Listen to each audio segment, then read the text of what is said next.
Hey guys, Prowl1701 here, and today we're continuing our review of Pyramids of Mars, which was sent to me recently by one of my subscribers, the Fly Attractor, and I am thoroughly enjoying my rewatch of it. It is a stunning example of why Season 13 is probably the best of season Doctor Who has ever put out. Objectively, I think it's just such a well-made season. This is such a well-made story. I am loving everything about this story. I enjoy the fact that, as I mentioned in my review of Part 2, the Doctor, at times he can appear callous, but it's because he's working on trying to avert disaster on a galactic scale.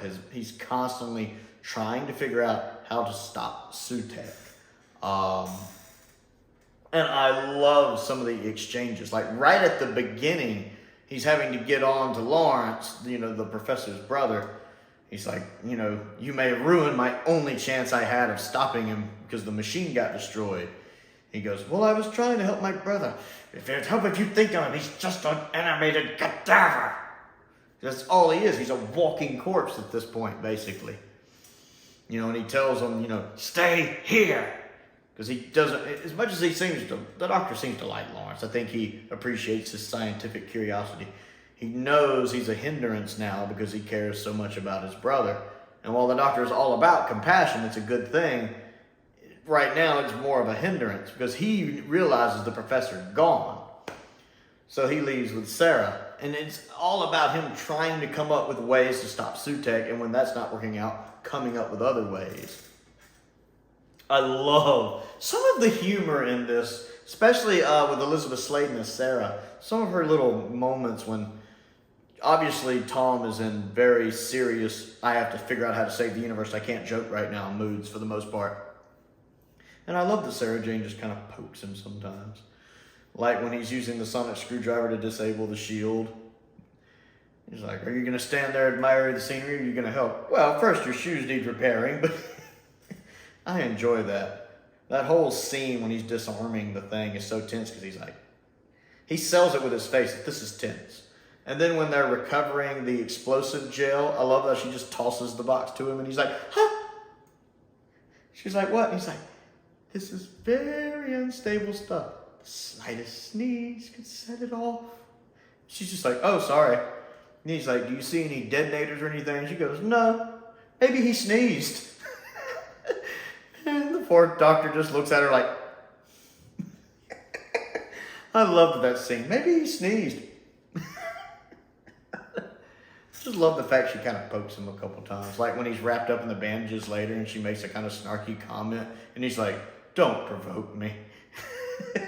I do love that there's little bits of that here. I do enjoy that. I love the relationship Sarah and 4 have. I mean, I love the relationship 3 and Sarah have and even 10 and Sarah have. But I especially love the relationship between 4 and Sarah. You have my favorite Doctor, my favorite companion, my favorite TARDIS team, these two together. So just the rapport they have together. It's so easy to tell that Tom and Elizabeth got on in real life really well too. Again, the guy playing the professor is doing a good job at basically being the walking corpse being possessed. I love his performance here.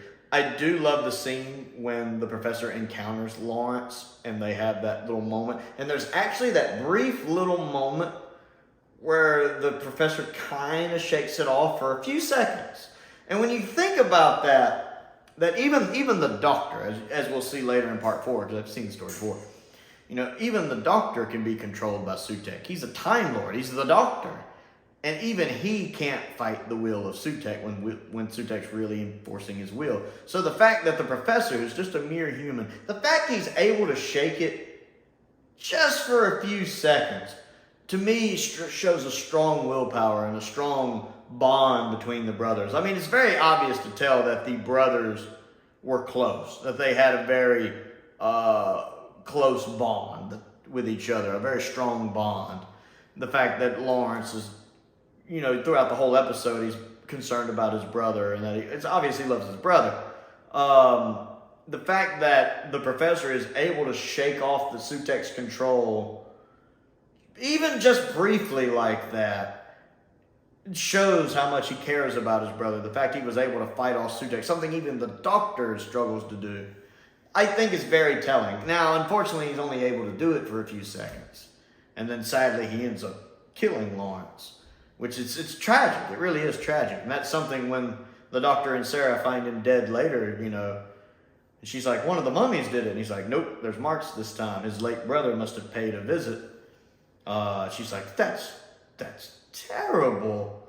You know, she says what we're all thinking. That's terrible that after trying to do so much to save his brother sadly murdered him, or Sutekh controlling his brother murdered him. His compassion was his undoing. It is terrible. It's sad. It's tragic. And even Sarah calls him out on it. You know, you don't even seem to care. You're not even. And he goes, human. And then he explains it to her much like, as I mentioned in my last review, the 12th Doctor explains to Bill in Thin Ice that he doesn't have time to sit there and mourn because more people die.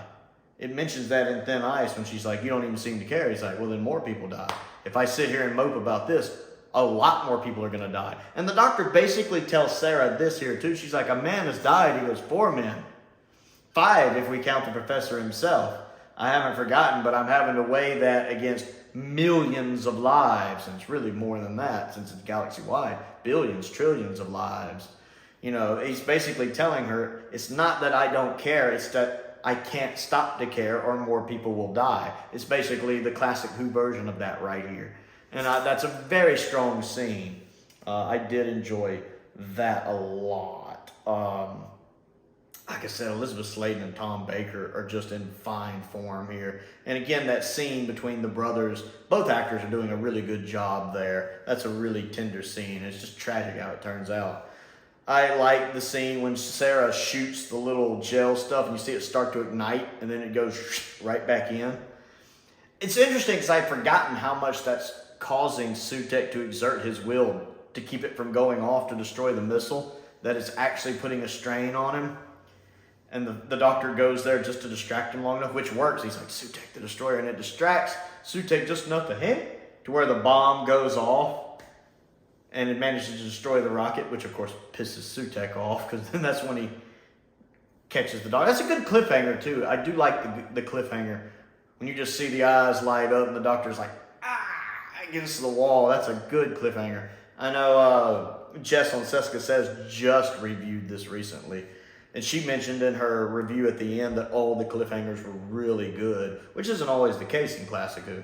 But I agree, all of the cliffhangers to this story are really good, really, really good. Perfect moments for cliffhangers, and they're done really well.